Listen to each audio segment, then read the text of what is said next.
Can you see me? I can see you. How you doing, Bill? I am fine, and I can hear you, and I can see you fine. Perfect. Perfect. Where are you calling from? From New Orleans, Louisiana. Oh, perfect place. Perfect place. And you look like you're at home. I'm at home. Yeah, I get to be at home and then I'll air this tomorrow on the show around 11 a.m. Are we going to do, are we using the visual?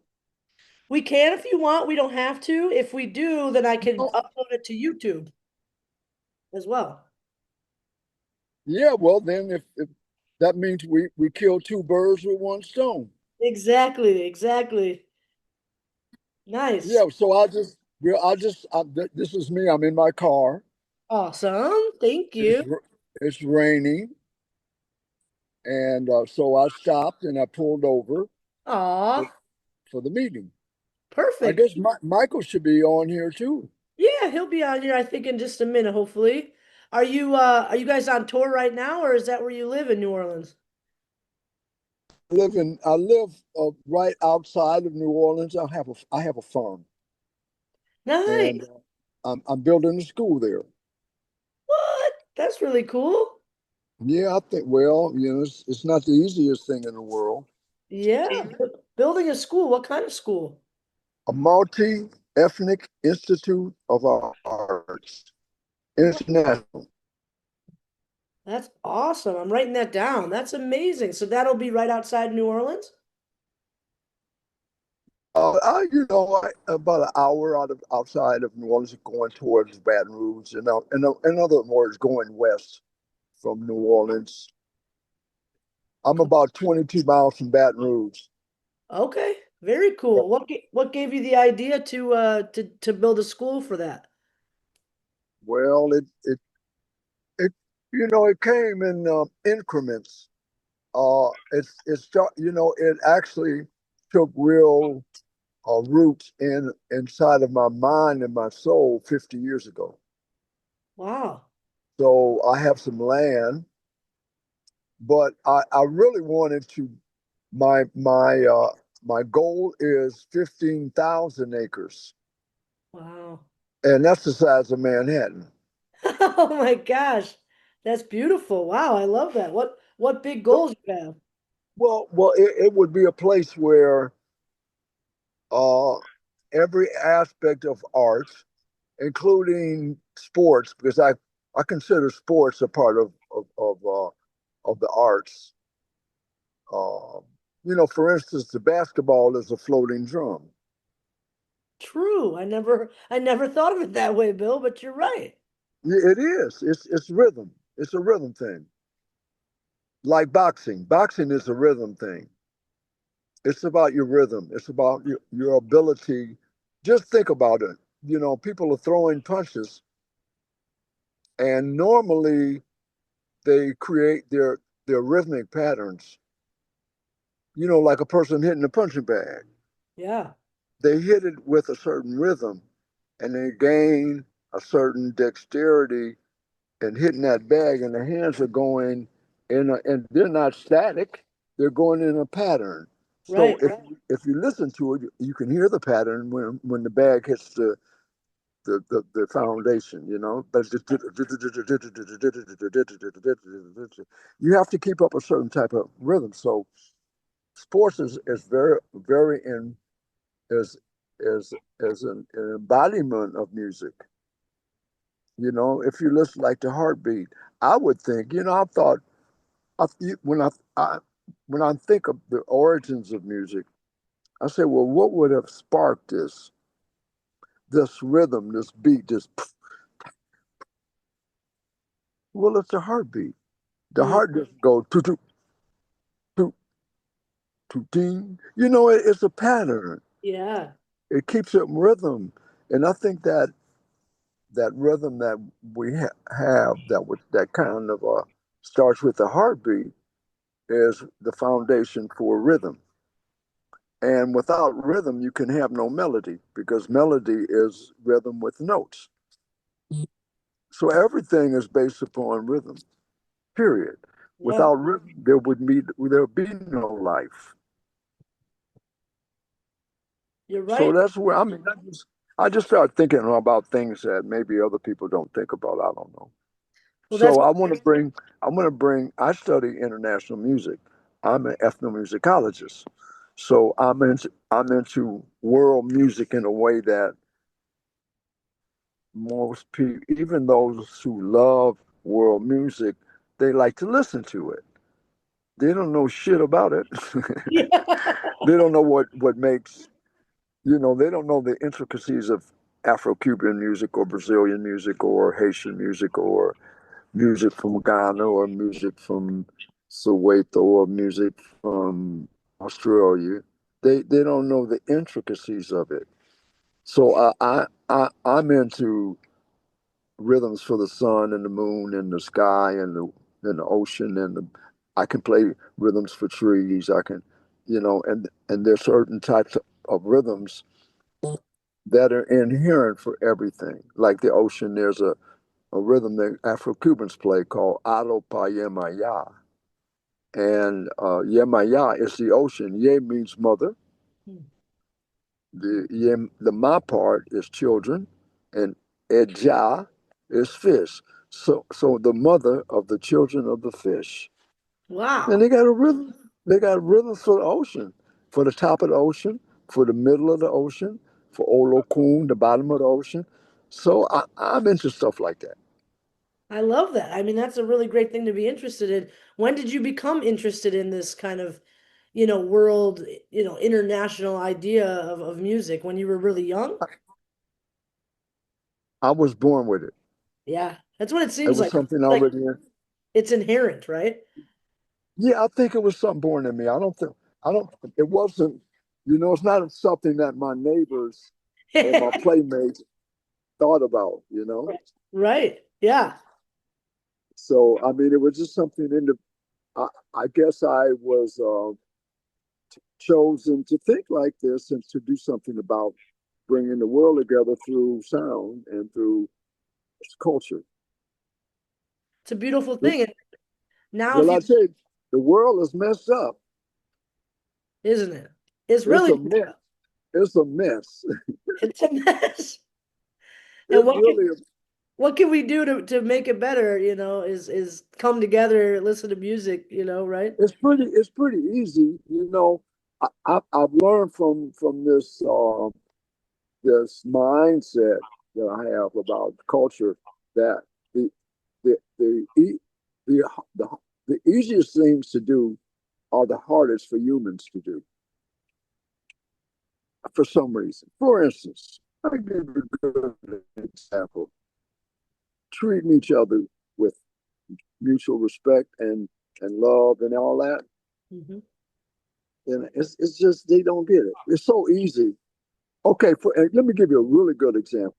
I used to use this on stage a lot when I would talk to the audience, and it's called the love bomb.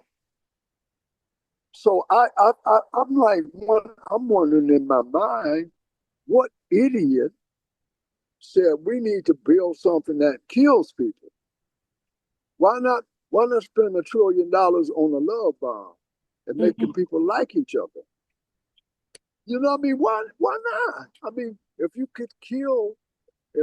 design something to kill people, and the more the merrier, the more you can kill at one time, the better the bomb is.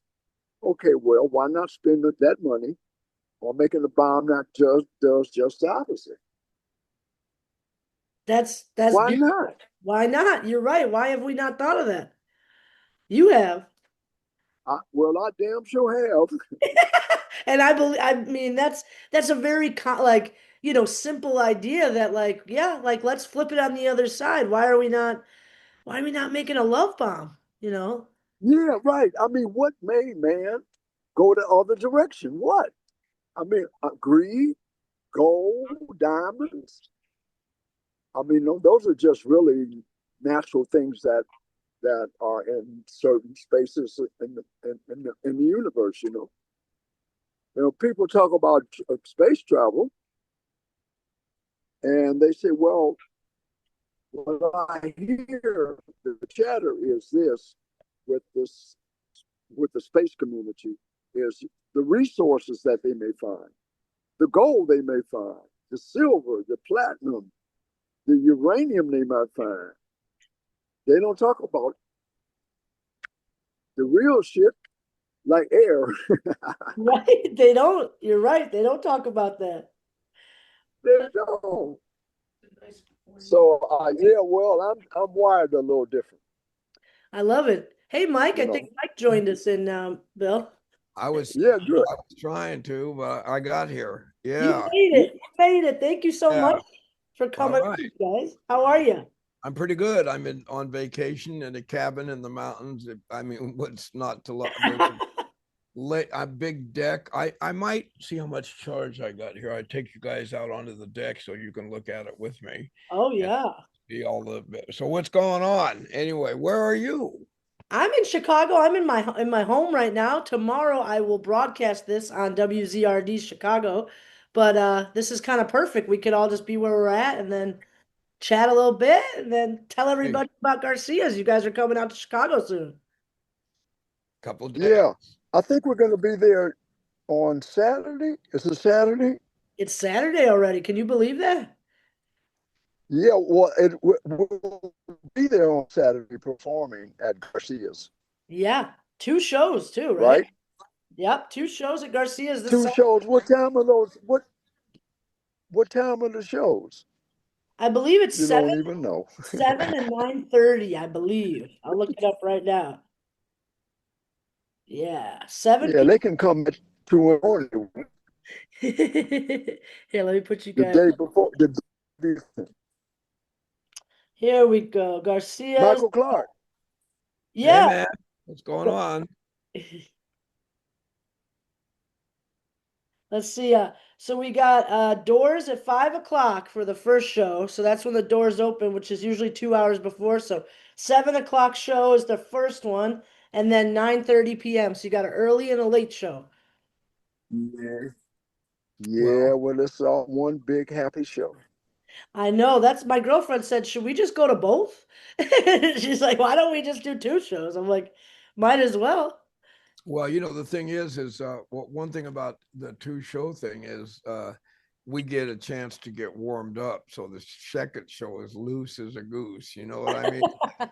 Yeah, like so. Uh, I'm looking forward to Garcia's. This is a fairly new place, and there's a couple of them in the United States. Is that right? A couple of Garcias? Yeah, so there's one other in Port Chester, New York, which is part of the Capitol Theater up there. Okay. And then this is the second, and it's by the guys who do Brooklyn Bowls. They do Brooklyn Bowl. Oh, They've yeah, we've done that. Yeah, you've done that, right? Relics magazine. They do all sorts of cool stuff for the scene. And yeah, Garcia's is a welcome place in Chicago. We're super happy to have it here. When I saw you guys were announced, I was like, ooh, yes, bring me that Headhunters Jazz to Garcia's. I'm excited. Yeah, we are too. It's going to be a great gig. I'm not that far from where did you say Ports? What is it? Port Chester, I think it's called, New Oh, York. Port Chester. Yeah, because I'm in Bath, Maine right now. So I'm way up there, like 5 hours out of Manhattan. And Nice. yeah, I was on the beach yesterday and a porcupine walked by. That's where Oh, that's I've awesome. never seen one before. And I'm like, I didn't even know what it was for a minute.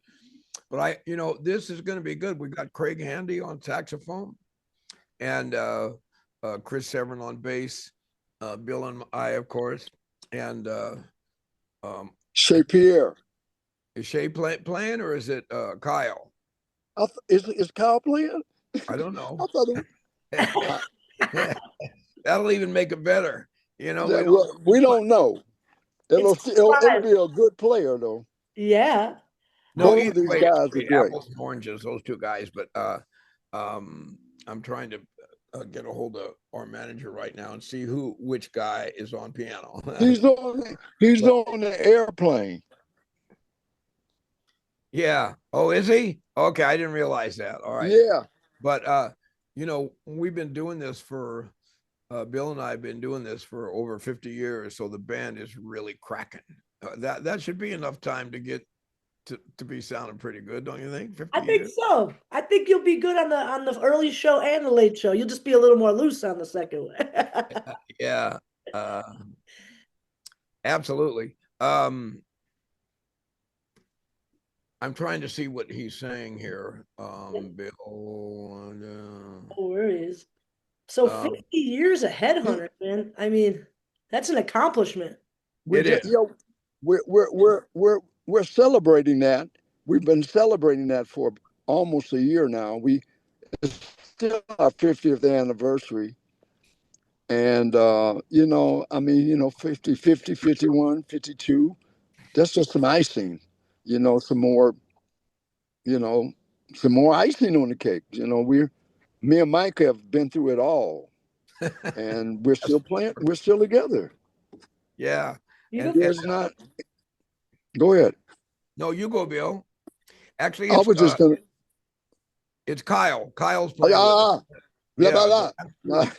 Ah! Yeah, yeah, So, Kyle Roussel. Kyle Roussel. Yeah. okay. sir. And Kyle Yeah. plays with the Preservation Hall band, and he's very popular. He's got records out. Like everybody in the band, we have Donald Harrison, and when Donald's not playing, we have Craig Handy. We have not a big stable of guys, but guys we love to play with. We have Kyle Roussel on keyboard or Shea Pierre, both New Orleans guys, both great. And uh, I forgot. I'm having I forgot why Well, I'm telling. Craig Handy and Donald Harrison. Yeah, Donald is from New Orleans, and Craig is in New York with Michael. yeah, And Craig is a fantastic band. I love playing with him, but I also love playing with Donald. And both of them have something very unique to offer. You know, yeah. Craig's from Oakland, and so am I. So there's that, and we play I'm jazz, from Oakland too. and so is Bill, by way of I Detroit. mean, I spend a lot of time in Oakland. Yeah. Well, and Sometimes you I'm adopt it, you know? Yeah. So Detroit born, Bill, and then you spent a lot of time in Oakland. I went to actually. I had a job at a racetrack, and I won the daily double. I quit my job and I went to the Bay Area, Oh, wow. and I never left. I went to UC Berkeley. I was fortunate enough to meet Herbie Hancock. My band opened for him at UC Berkeley, and that's how I met Herbie and got his job as one of the headhunters. Dang. I was gonna say, So, is that how you guys kind of met because you were both in the Bay Area, you and Mike, and now her. well, I met Michael through Paul Jackson. And they were like the twins. They were like twins. They couldn't. They did everything together. I mean, everything. It was the Paul and Mike show. Okay, so when they played music together, when we did the second record, Thrust, Herbie chose Michael Clark as the new drummer because Harvey Mason, the original drummer, he he was pretty happy just being in Los Angeles doing sessions. He was a very sought after entity uh, as a percussionist and, an orchestra guy, playing in the pit. He was pretty I good. I was mean, I was yeah. mowing lawns and had a paper route at that. No, no, no. Go ahead, Bill. I'm just kidding, man. No, man, go ahead, go ahead. Yeah, I was mowing lawns, and Herbie saw me and said, "I bet that guy would sound pretty good," and that's how I got there. No, no, I was Paul's uh, dear friend. Beyond friends, I can't even explain it. Beyond best friends, it was beyond even family. We were just, still, even though Paul's gone. I'm a Buddhist. I chant for Paul every day of my life, and uh, so we were what we played on Actual Proof and on Thrust. We'd been playing around town quite a few years before we met Herbie, so we just didn't discover that because of Herbie. We took what we already had to him, and Bill was instrumental in the Bay Area playing, as was James Levi, another great drummer. And there was a whole a clan of people that were jazz musicians, African influenced musicians that were fusing funk with ethnic, stuff. Everything was mixing, and it was really sort of a picture of how America could be if all that BS would stop. So I loved that time period, and that's how I got in Herbie's band. Paul and I had a house we were renting that was the epicenter for all kinds of skullduggery, including rehearsals, and musicians were over there all the time. And Herbie was calling to speak to Paul, and he would speak to me. I don't even think I told him I played drums. I was just digging, talking to Herbie Hancock, but I was also an in-demand drummer in the Bay Area. In fact, I was making more money playing acoustic jazz than Herbie Hancock offered me. That's real. Wow. Joe Henderson and Woody Shaw and Vince Guaraldi. I was swinging, man. And I wasn't sure I wanted to play funky music. And Paul and I voiced this to both Herbie and Paul. And Paul was like, man, you better take that gig. That's Herbie Hancock. Are you crazy? And I'm like, yeah, you're right. So thank goodness I made the right move there. And the rest actually is history, or so it turns out. Hey, here's kind of a cool thing. I just got a hit today that they're doing a company, a publishing company, picked a book up on my life, which I talk about Bill and Paul and the Headhunters and our relationship to each other, which has been lifelong. I've been playing with Bill more years than I've been alive than not. Wow.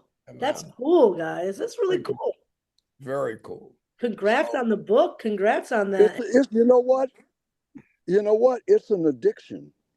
You become addicted to Michael Clark. You know, the way he plays. No, it is. It's like, I always look forward to the gigs.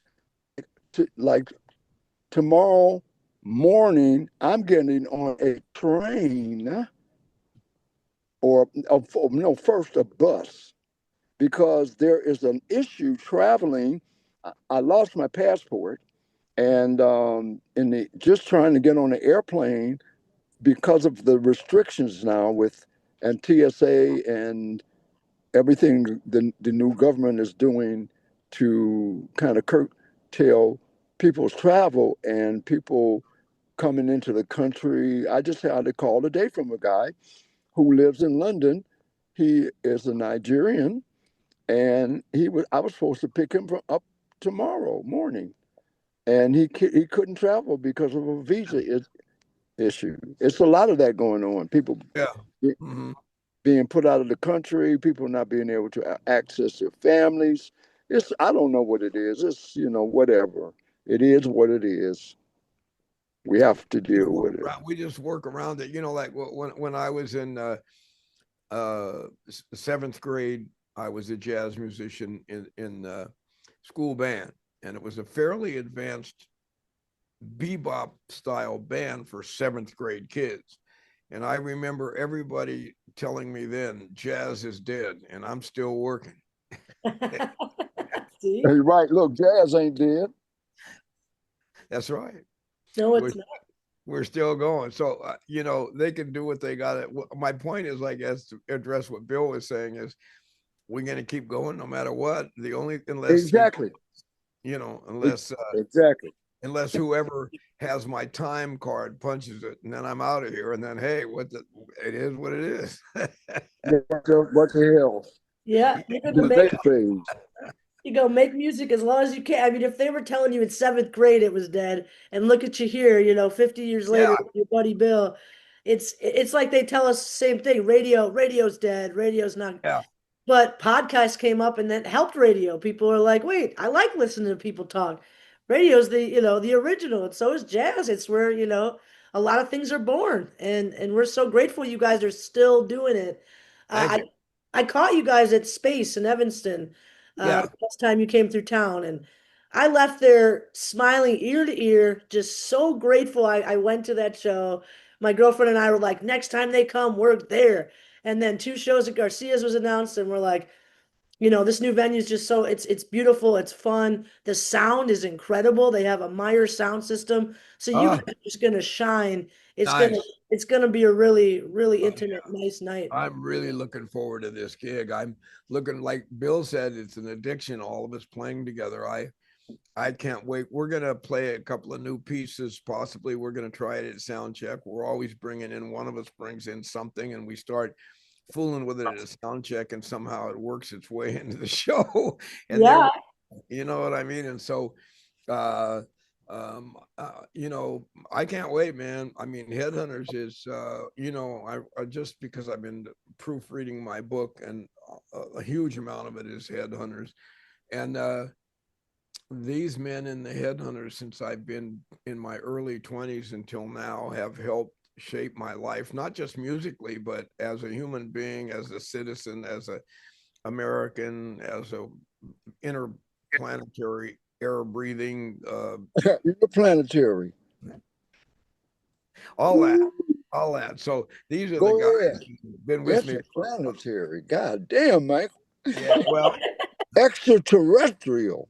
yeah, well, I've been called that before. Yes, that's for sure. I love that. And I love, like you said, it's an addiction. Is it an addiction to play with some of your heroes too? Like you said, you're playing with Vince, Vince early on. Were you actually on his Thanksgiving record? Was that one of your first records that you were on, Mike? As a matter of fact, it was, and he had a couple of minor hits. I can't think of the names of them right now, but I was on those. Yeah, Cast your and faith to the wind. well, no, that was Colin Bailey playing drums on that. But I played that tune every But night. it was a very popular. I remember that one. I think that was his biggest hit. That was his biggest hit. And then uh, I'm sorry, I can't think of the names. He sang one, a little birdie. I'm on a little birdie, and anyway, and Paul Jackson. Even though his name is not on some of the Christmas specials, Seward McCain's is. Paul played a few tracks. Cool. And what did Paul play? What was Paul? Acoustic bass in that time. Yeah, Nice. yeah. And I got him on that gig, and him and I and Vince traveled as a trio. And believe me, that was a hell of a lot of fun. We had a great, Wow. yeah, we do these ski lodges and all of this type of thing, and Paul and I had never snow skied before. And Vince had just something that was way beyond any gummies. And then he said, all right, now, and we were on this thing called the chairlift, and me and Paul, and Vince says, and we have skis on. We don't know how to ski. And now we're about 40 feet off the ground. The chair is moving fast, and he's like, jump. And Paul and I were afraid to jump. So we rode it to the top of the mountain, and then we had to come down with our skis. It took hours. And we were laughing hysterically. You could, he got. Hey man, that's the first time I heard that story. Yeah, and the stuff we ingested was given to us by Native Americans. So I'll let you imagine what that was. I don't think I would have got off either, it man. was probably some peyote. Yeah. Peyote or mescaline. Yeah, well, let's just say the snow was purple. That's amazing. I Oh think I would do the same. I wouldn't be jumping. I'd just be sitting there watching the ride, being on the ride. I don't know. And we played the gig that night, and there was a popular TV show about Wild Wild West. The Wild Wild West. And those two James guys, West. James West. Yeah, James West and Artemis. Artemis Gordon. Artemis Gordon. God, you got a good memory. Yeah, you do, Bill. Yeah. Nice. Those two cats were in the audience that night. And oh man. They say that the guy Artemis was quite a character. He has a serious reputation. I see. I didn't realize that. I just said, read up on him. Read up on him. Okay. He was really the Wild West. Wow. Okay, that sounds pretty interesting. I will. Yeah, check him out, because he did some bizarre things also. Well, Craig Handy, if I may change up here for a minute, like Bill and myself, is also a Hancock alumni. He played 4 years, I think, on the straight ahead jazz version with Kenny Davis on bass, and I forget this tremendous drummer. God, he was good. Gene Jackson, a brilliant drummer, and so there's history all up and down with the Headhunters. We're all of us are interested in history, and as it turns out, I guess we've become part of it. You know, we've survived a long time, you know. So, but so so we can all read each other when we play. You know, a lot of telepathy going on up there. That's the magic of the thing. That is the magic of the thing. I mean, what was it like playing with Herbie, guys? Like, what was that like being in the band in the early days? Go ahead, Bill. Well, early days, I told you I met Herbie opening for him at Zellerbach Auditorium at UC Berkeley, California, in like 1970, 71, something like that. And over a year of just hanging out with Herbie. I mean, I was being auditioned for over a year. And one day Herbie called me and said, I, I want to, I want you to do a gig with me. It was more than sitting in. I was going to get paid, and it was at the Civic Auditorium in Santa Monica. And I had played with the band before, the Headhunters. I think they called them Wandishi. And so, anyway, I was developing this relationship with Herbie, and it was a thing. I don't know. He was putting together like a love bomb. He was getting the pieces and the parts and the fuses and whatever makes that happen. And I wound up getting called to come to this gig. I went to the gig, and there was a harp on the stage, a grand piano, and space for me and my percussion. And Herbie came and said, "Well, Herbie, where's the band?" He said, "The band is me, you, and Alice Coltrane." Whoa! What? That was my first paid gig with Mr. Hancock. And then, I got invited to a kind of jam session with him, with Paul Jackson, Benny Maupin, Harvey Mason, and who else was there? Herbie, myself, Benny Maupin, Paul Jackson. I guess that's fine. And that is how it started. That was the beginning. Wow, that's beautiful and wild and amazing. I can't even imagine just showing up. It's just me, you, Alice, and yourself, Yeah, like this could be yeah. I was blown away. It was quite a musical experience, you know. How do you like hold your composure and actually like just do the gig without freaking out in a moment like that? I've never suffered from that. I Good. think that's a malady. Um, I never put, when I looked at album covers when I was a kid, uh, I knew that musicians were special people, and they always, retain their youth. Usually, they look younger than they were, and that was something I thought was an asset. Being a musician is the fact that you were doing something that you love so much that it affected your appearance. And so, but I've never been, I listened to Herbie Hancock's first record, Taken Off, when I was a kid. I was a child, okay, and I listened to many other great people like John Coltrane, Eric Dolphy, Hank Mobley. I mean, just so many drummers, like, everything. I listened to everything. Perez Prado. It didn't matter. It was just, as long as it was music and it was good music. And so I never was starstruck ever, ever, ever, because just because your picture's on an album doesn't make you a good person. Very It true. does. So I found that early. I found that early on, believe me. Well, thanks for sharing that, Bill. That's a beautiful picture to paint in our minds. How about you, Mike? What was it like starting out with Herbie Hancock? Well, first of all, before I'll give it to you really quick, I won't take a lot of time, but he just mentioned Patricia. Pres Prado Patricia was a hit when I was a kid, and Bill and I are the same age. So, like, that was when he said Pres Prado, I went right to dun it, And right. dun Yeah, dun. and Dang. that was a hit. That sure That was was, a man. big hit, man.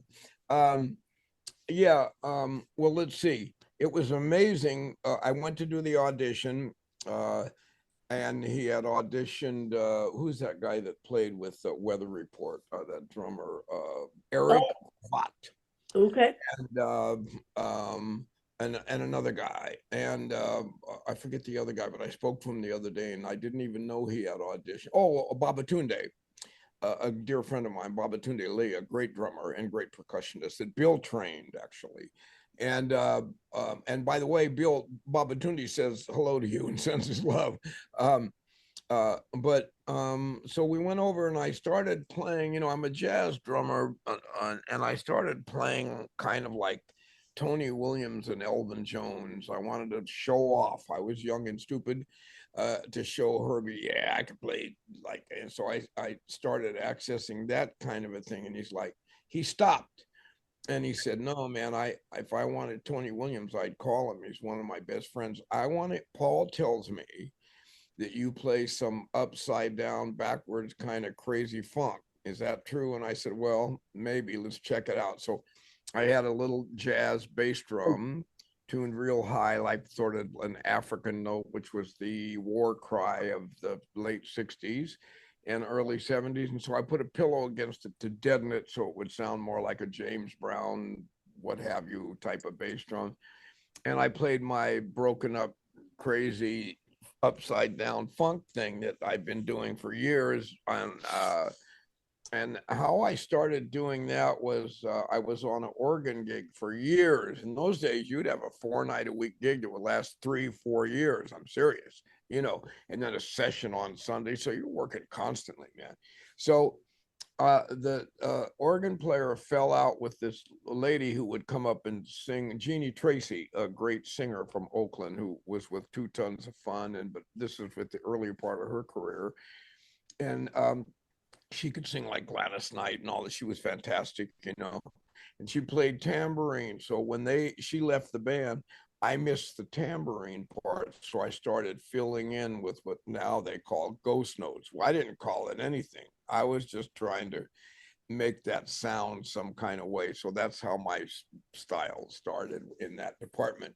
As far as so the story goes that I'm one of the fathers of the linear funk, but we didn't call it that. And I certainly wasn't trying to start an entire movement. I was just cutting the gig and I missed the tambourine. That's that simple. And so I played that style for Herbie. And then he said, he got up real fast. He didn't even finish the piece. And he had this black coat on like Darth Vader. Bill, do you remember that coat that buttoned down both sides and it was a wet floor length almost, he didn't even take the coat off when we were playing. I don't think he did. Maybe he did. But I just remember him having that coat on and said, okay, I'll see you in Chicago on Monday or Friday or what. And he walked out the door. And I said to Paul, does that mean I have the gig? And Paul said, I don't even know if I got the gig.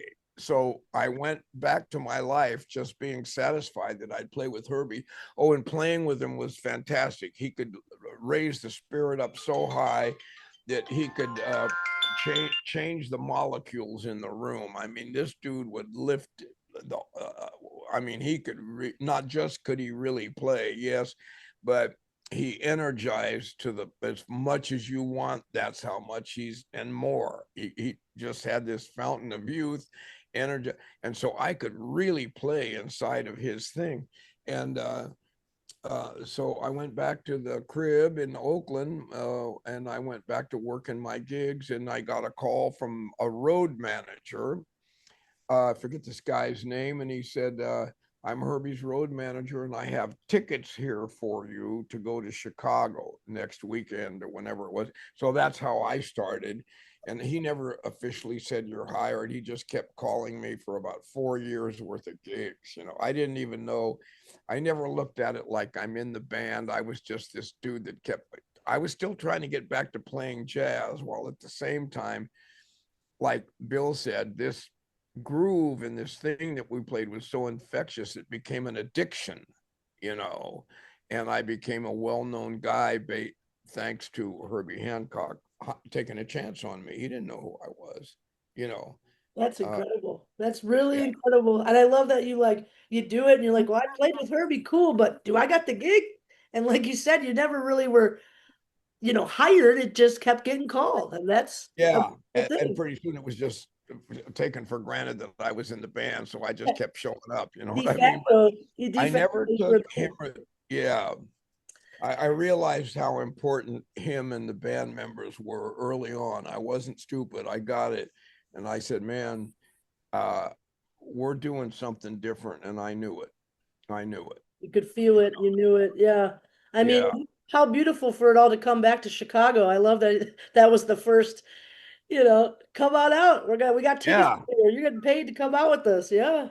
Yeah. So there's that. You're right about that. I didn't think about back to the beginning. You know Back what to I the mean? Back to beginning. the future. Back to the future, exactly. That upside down backwards always comes back, right? Yeah.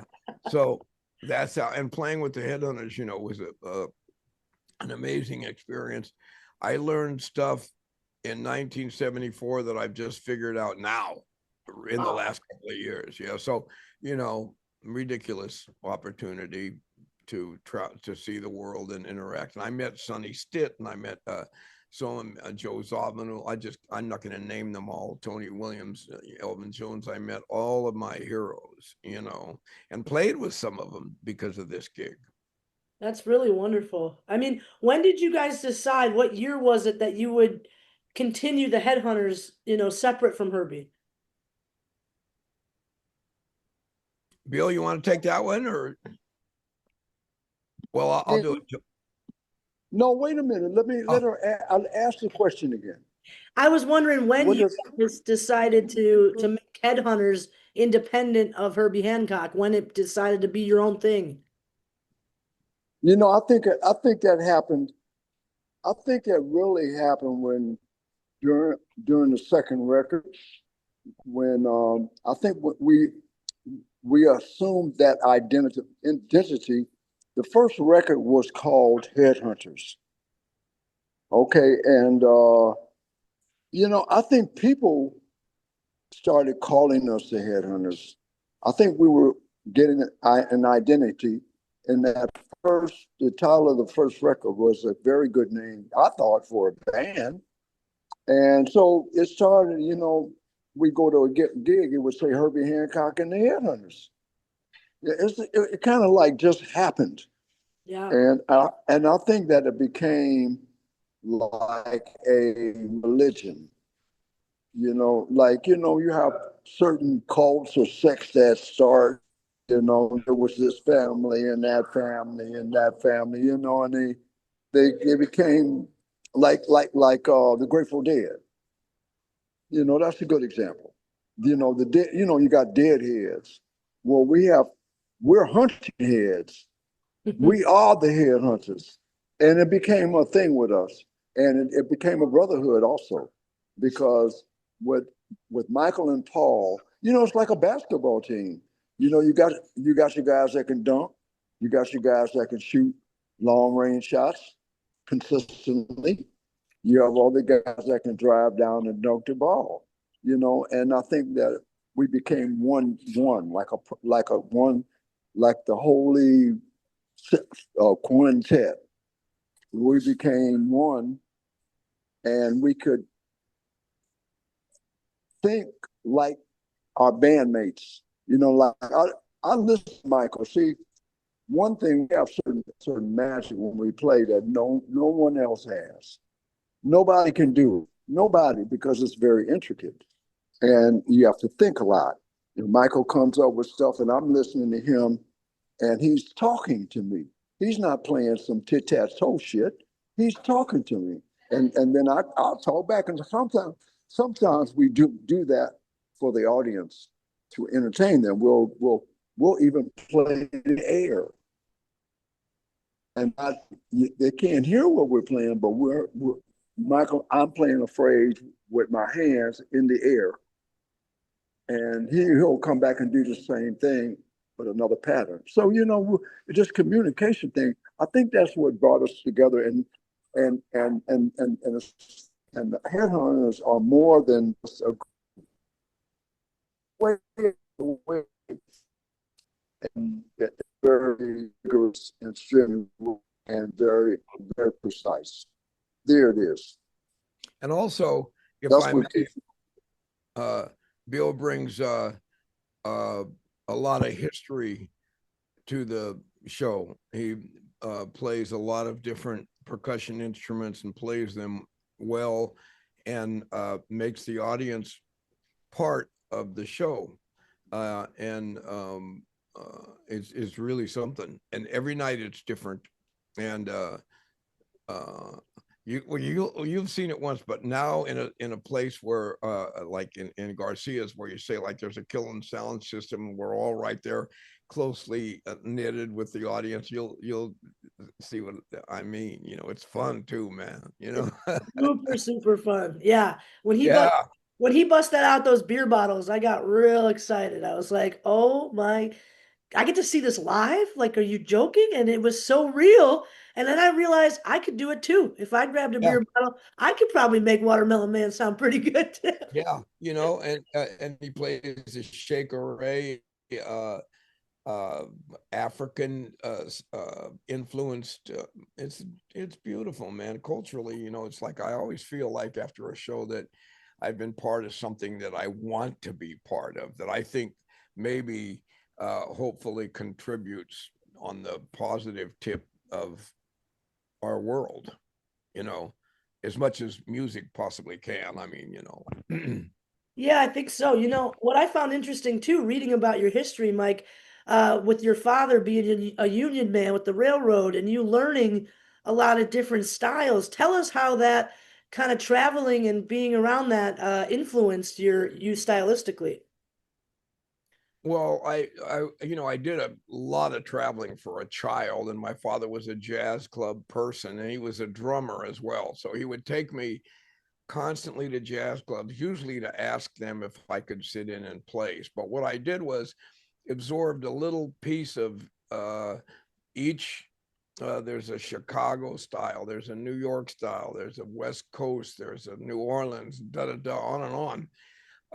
And I grabbed a little bit of all of it because I was a kid and my mind was so open. Nobody told me don't do this or don't do that. So I was able to, and that's kind of what my thing is. I just I threw it all in a blender and then just spit it out the way I feel it, and Yeah. that's my, yeah, it's like that. And what kind of music were you listening to at that time?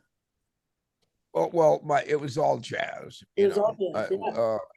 and the funky thing, I was getting on the radio, Little Richard, Lloyd Price, Fats Domino. That all was just getting going, and it was also because it was so funky, and also those were mostly jazz musicians making those records. It caught my ear right away. And um, my father had also as Bill's parents did, had a pretty extensive record collection. So that was going on Mm. a lot of the time. So my brain, I guess, was like just in daily life, picking all this stuff up. Uh, it wasn't like going to a music school. It was a different kind of music school for me. Nothing wrong with music schools. I don't mean that.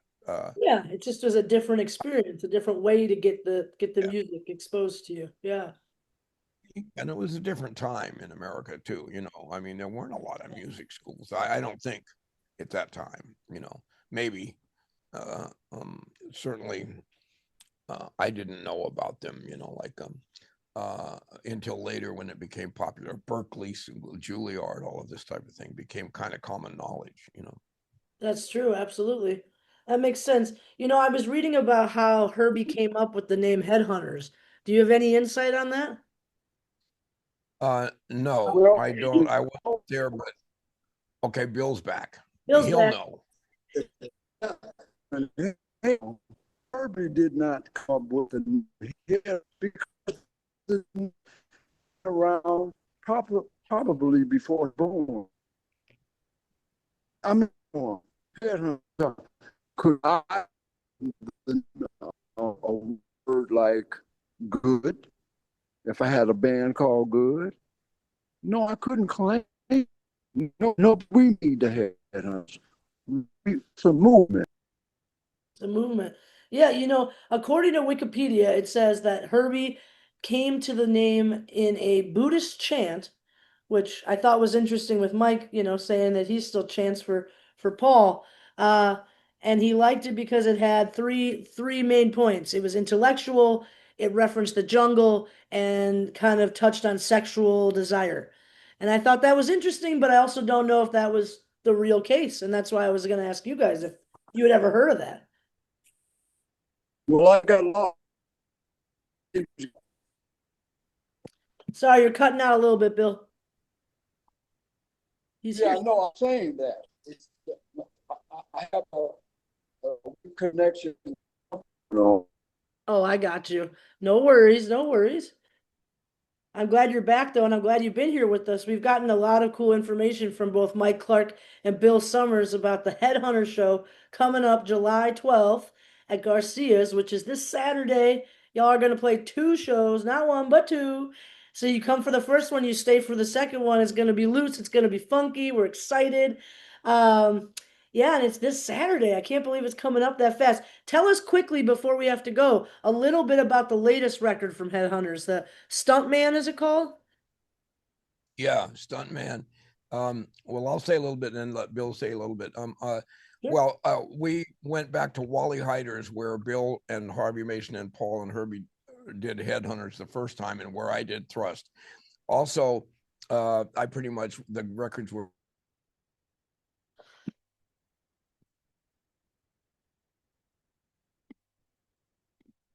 WZR. in different. Are you there, Bill? I think we all had a little funny connection for a second, but go ahead, Mike. We heard most of that. You went back to the studios where you did Thrust. Continue with that. And some guys would be like Bill would be in one room with musicians, either writing or laying tracks down. I would be in another room doing something similar, and all the guys, and then we'd all come together later. And we were in the studio for about a week. So we wrote, arranged, and put the whole, just flew there. A couple of guys brought in skeleton arrangements. Bill brought in one. Donald did bring in ESP and a ballad that I used to play. I can't think of it right now. I'm having a senior moment. Embraceable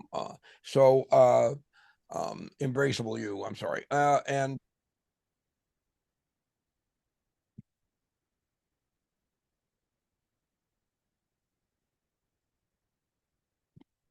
together and go into each other's recording booths and either all at the same time, or if Bill and I would do some, he would play some African style things, Afro-Cuban, whatever it was. I don't know the name of it, but he would make up something and then I would go up and play drums to it. And then we would overdub, so it was an amazing adventure. All of us pretty much living in this studio for a week. And so that's how the record, everybody's input was paramount to getting it done, and everybody brought their A game. And I really love the record. I'm way past the point of liking a record because I'm on it. That just ain't gonna happen with me. Yeah. That's good when you're 20. But I like this one, and I listen to it when I'm just doing stuff around the house. And I gotta really like a record to listen to it when I'm doing stuff around the house. So I've heard that from musicians. It's like, you do all this different work and sometimes you listen to it, sometimes you don't. So it's cool when you have one that hits you that you're like, I actually want to listen to this. yeah, exactly. Yeah, because after you're done mixing and laboring over two notes in the middle of oh my Yeah. God. You get over it for a while. You're like, okay, it's done. Let me just take a breath, and then you forget Thank about it you. and let go. But that's great. So Stuntman is out on all streaming platforms. People can pick it up. Is it you guys have physical copies? Do you bring those with you when you come out, Yeah, or? we actually have Great, great. I think Bill might have joined us one more minute before we head out. You there, Bill? Can you hear me? I can hear you, Bill. Okay, good. Well, I'm back in my car, and I was actually getting my laundry out of the dryer while the interview was taking place. But maybe that's why I was dropping out sometime. The wonders of technology, man. We could be doing interviews and we could be doing laundry. We got to be multitaskers in this world. There's a lot going on. Well, it sure But hey, is. Bill, tell us about the merch and the records if you would. Oh yeah, yeah. Please. Well, a couple of things. Me. It's the funny thing about me and Mike. We are. I would say, we have a band of 5 people, and we gel together. Sometimes better than other times, but normally it's a fantastic thing. And the Headhunters. To get back to, we have a logo, which is a doggone mask. And you've seen this logo before, and even Herbie on the first record, you don't see Herbie's face unless you turn the album over and you see the back cover. Then you see a picture, and Herbie's face is not covered up. But on the front of the album, the face of the album, he has the mask on, and someone painted the mask on the middle, superimposed it some kind of way, and Herbie didn't even know what the mask was, but I did, which was a harvest mask for the Dogon people of West Africa, who say they are from a distant star, and they have this festival every 65 years when the star is the closest to the planets. So it's a pretty deep thing, and I knew about it, and so it seemed to be a very magical kind of thing. So we've always kept that mask in our concept, this and use it like a logo. So we have a line of merchandise and some really nice jackets. They're not cheap, but we have T-shirts that are very reasonable, and it has the logo on it, and they're in all kinds of different colors and sizes.